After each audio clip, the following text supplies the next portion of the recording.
Assalamualaikum warahmatullahi wabarakatuh. Sampurasun Akang Teteh. Berjumpa kembali bersama saya Anissa Nurul dalam program Beja Antara.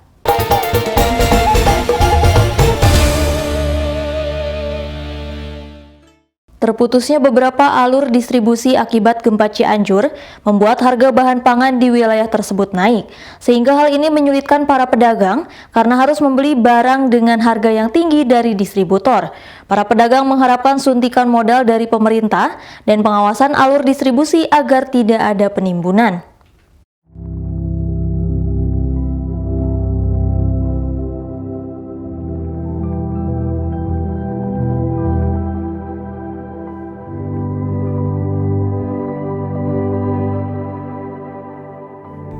Gempa bermagnitudo 5,6 yang mengguncang Cianjur pada Senin 21 November lalu memberikan dampak besar terhadap kehidupan dan perekonomian masyarakat, termasuk para pedagang pasar. Akses distribusi yang sulit dan terputus membuat persediaan bahan pangan terbatas dan mau tidak mau berpengaruh pada harga jual yang terdongkrak naik.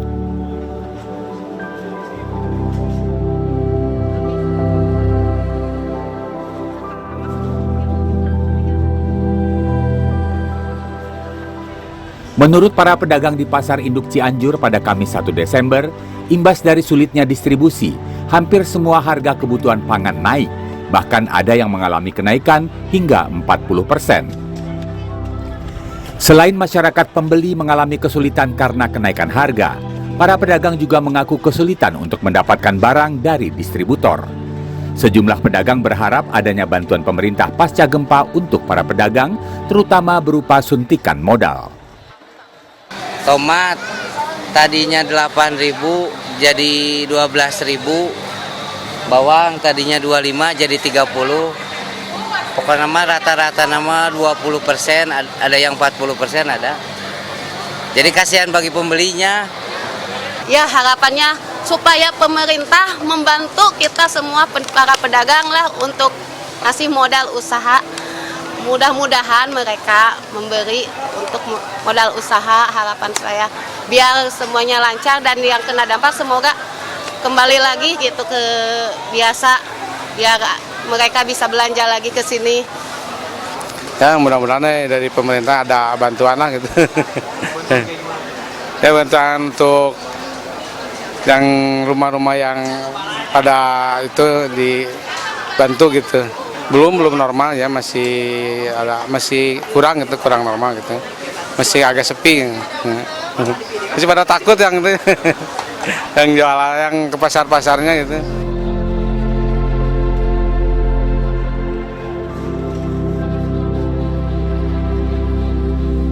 Selain itu, para pedagang terdampak gempa Cianjur ini menginginkan adanya pengawasan alur distribusi oleh pemerintah. Mereka berharap potensi penimbunan bahan pokok tidak terjadi karena akan mempersulit pemulihan ekonomi pasca gempa. Dari Cianjur, Jawa Barat, Musdafar Fauzan, Sahrudin, Kantor Berita Antara, mewartakan.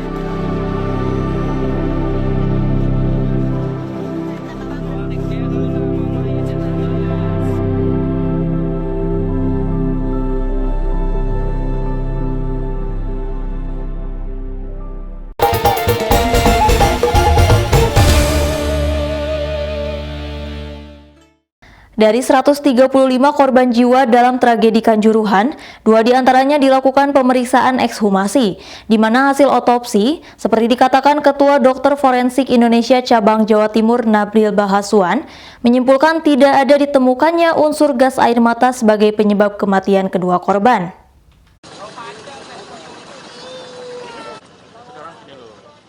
Perhimpunan Dokter Forensik Indonesia atau PDFI Cabang Jawa Timur pada 30 November mengungkapkan hasil otopsi terhadap 2 jenazah Aremanita atau perempuan supporter Arema yang menjadi korban tragedi Kanjuruhan, Natasha Debbie Ramadhani dan Naila Debbie Anggraini.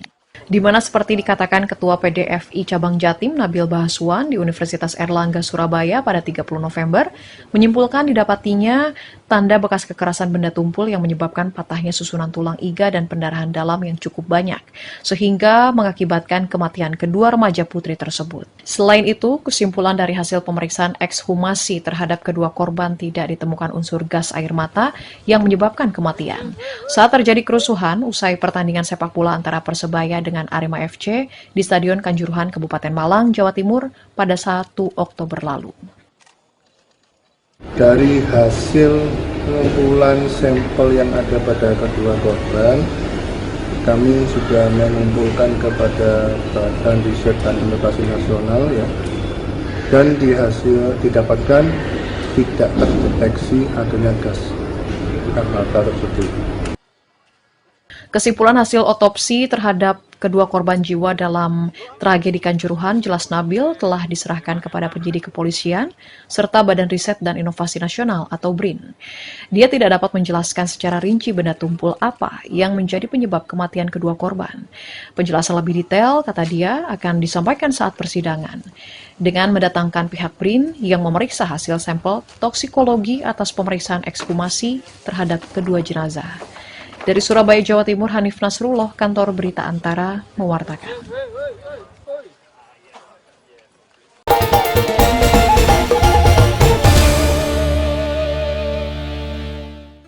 Ketua Perhimpunan Dokter Peduli AIDS Indonesia Epi Yunihastuti mengatakan ada beberapa gejala infeksi oportunistik HIV/AIDS yang menyerupai gejala COVID-19, contohnya PCV, CMV, dan jamur yang umumnya menyerang paru-paru.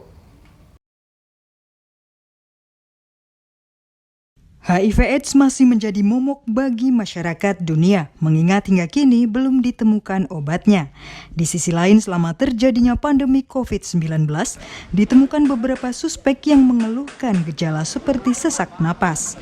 Namun setelah dilakukan uji usap PCR, dinyatakan negatif COVID-19. Dan saat dilakukan pemeriksaan HIV, hasilnya justru positif. HIV seperti dijelaskan Ketua Perhimpunan Dokter Peduli AIDS Indonesia Evi Yunihastuti dalam jumpa pers daring pada 30 November memang membuat kekebalan tubuh menurun sehingga akan memudahkan pasien terkena infeksi oportunistik yang menyerupai gejala COVID-19. Infeksi oportunistik sendiri disebabkan oleh virus, bakteri, jamur, atau parasit yang terjadi pada orang dengan sistem kekebalan tubuh yang lemah, yang umumnya menyerang paru-paru. Beberapa gejala infeksi oportunistik berarti kan yang di paru ya, yang bisa menyerupai COVID itu contohnya adalah PCP, pneumocystis carinii pneumonia,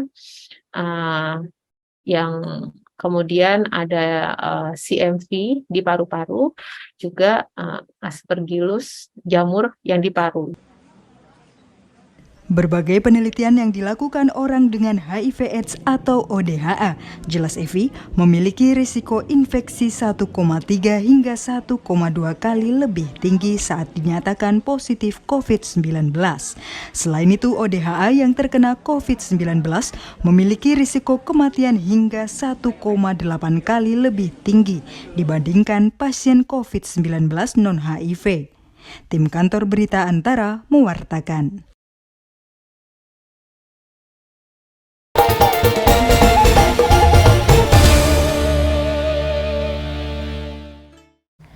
Sebuah pohon besar di depan RSUD Ternate tumbang setelah angin kencang yang melanda kota Ternate, Maluku Utara pada Rabu siang.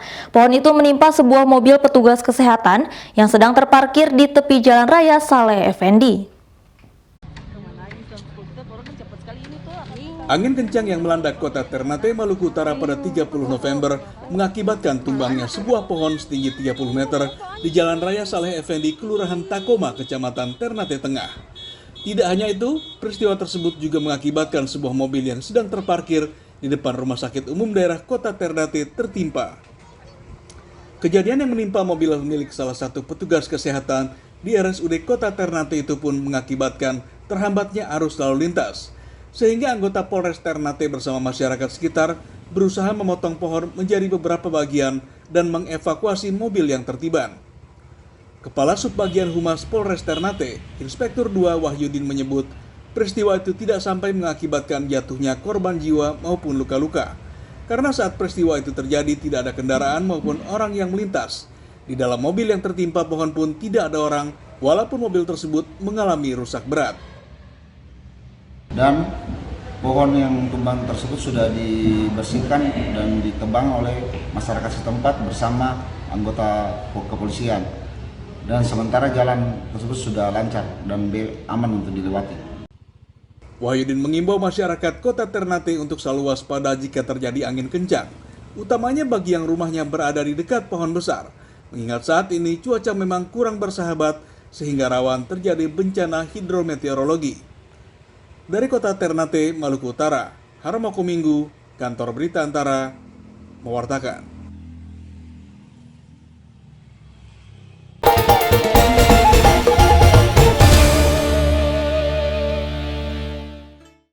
Ketua Komisi 1 DPR RI Metia Hafid mengatakan bahwa pelaksanaan uji kepatutan dan kelayakan calon Panglima TNI Laksamana Yudo Margono masih menunggu badan musyawarah. Komisi 1 DPR menyebut pihaknya akan melakukan uji tersebut sebelum 15 Desember 2022.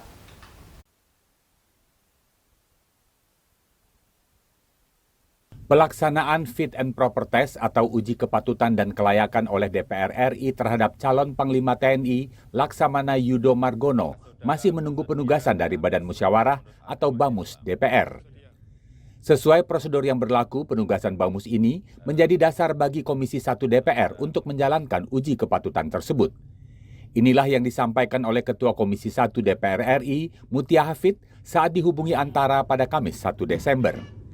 Ia menambahkan DPR akan melakukan uji kelayakan tersebut sebelum penutupan masa sidang DPR pada 15 atau 16 Desember mendatang. Karena itu kami akan menunggu BAMUS dan segera setelah BAMUS menugaskan Komisi 1, insya Allah Komisi 1 siap untuk segera mengadakan fit and proper test calon Panglima TNI. Tapi karena kita akan menutup masa sidang di 15 atau 16 Desember, maka DPR akan menyelesaikannya sebelum tanggal 15 Desember. Komisi 1 DPR masih memiliki waktu hingga 20 hari sesuai undang-undang untuk menjawab surat Presiden tentang calon Panglima TNI. Sebelumnya, Senin 28 November lalu, Ketua DPR Puan Maharani telah menerima surat Presiden terkait calon Panglima TNI atas nama Laksamana TNI Yudo Margono menggantikan Jenderal TNI Andika Perkasa yang memasuki masa pensiun pada 21 Desember 2022. Dari Jakarta, Asfar Muhammad, Kantor Berita Antara, mewartakan.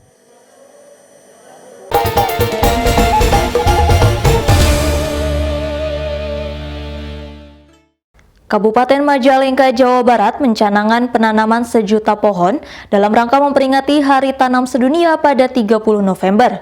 Kegiatan penanaman pohon dilakukan secara serentak di seluruh kecamatan dan desa. Yaitu revolusi mental atau Bupati Majalengka, Forkopimda, Perhutani, Dinas Lingkungan Hidup, pelajar dan mahasiswa, serta warga Majalengka, Jawa Barat secara bersama melakukan penanaman 1 juta pohon di lahan gundul. Secara simbolis, Bupati Karna Sobahi memberikan pohon untuk ditanam kepada perwakilan kepala desa. Penanaman aneka pohon produktif ini digelar di lokasi agrowisata Desa Putri Dalem, Kecamatan Jati 7, dalam rangka memperingati Hari Tanam Sedunia pada 30 November. Kegiatan serupa dilakukan serentak di seluruh kecamatan dan desa yang ada di Majalengka. Bupati Majalengka Karna Sobahi menjelaskan penanaman 1 juta pohon ini dalam upaya menghijaukan kembali lahan kritis dan ia meminta warga agar menanam pohon dijadikan budaya yang terus digalakkan. revolusi mental kita laksanakan dalam kali ini kedua kalinya, dulu di Kulur kan ya. Yang selalu saya ingin ingatkan ya, kan rame-ramenya gampang nanam pohon itu. Ya. Berikutnya apakah yang ditanam terpelihara atau tidak, jadi atau tidak, gitu ya. Kemudian dari gerakan ini bisa diikuti dengan gerakan-gerakan berikutnya. Sedangkan Kepala Desa Putri Dalem, Endah Hendarwati, menjelaskan ada sekitar 14 hektar lahan yang ditanami pohon. Jenis pohon yang ditanam adalah pohon hutan, pohon produktif, dan pohon buah-buahan yang akan bermanfaat bagi masyarakat sekitar. Ini kan memang adalah lokasi pembangunan agrowisata. Jadi titik kita sudah mulai masuk seperti hutan ke desa kecil. banyak Seperti yang pernah saya sampaikan di terutama atau bangunan apapun, tolong harus tetap jaga lingkungan kita, harus sesuai aturan, harus sesuai persyaratan, wajib mempertahankan hidup. Selanjutnya, di lahan yang ditanami pohon tersebut akan dijadikan sebagai lokasi agrowisata Desa Putri Dalem. Selain menikmati alam, nantinya para pengunjung juga bisa memetik dan memakan buah langsung dari pohonnya. Dari Majalengka, Jawa Barat, Enjang Solihin, Kantor Berita Antara, mewartakan.